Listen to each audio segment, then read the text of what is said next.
જો ગાઈસ આપણે આ શોર્ટ વિડીયો નાખવાનો કેમ કે બ્લોગ બનાવીને જો આપણે બધું વાયેલું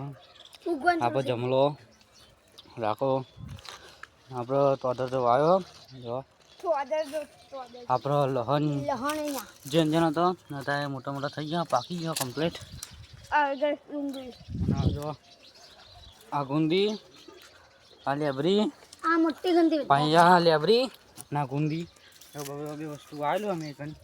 આના રહ્યો બાવળિયો જો લહણ આવડથી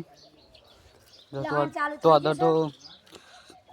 તો એનો મોર બોર આવી ગયો અડ ગુંદો આપણો ગુંદીને થોડો ગુંદો આવી ગયો હું તમને બતાવું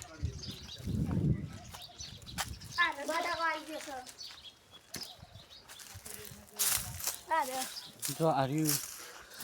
એકદમ પાકા થઈ ગયો હા રે આ બાજુ બીજો હા એકદમ બધા પાકા થઈ ગયો ને ખાવાની મજા આવે ગુંદવાની મજા આવે મોટા મોટા થાય તો અને આપણે આટલો શોર્ટ વિડીયો એન્ડ કરીએ છીએ જય માતાજી જય હિન્દ જય ભારત.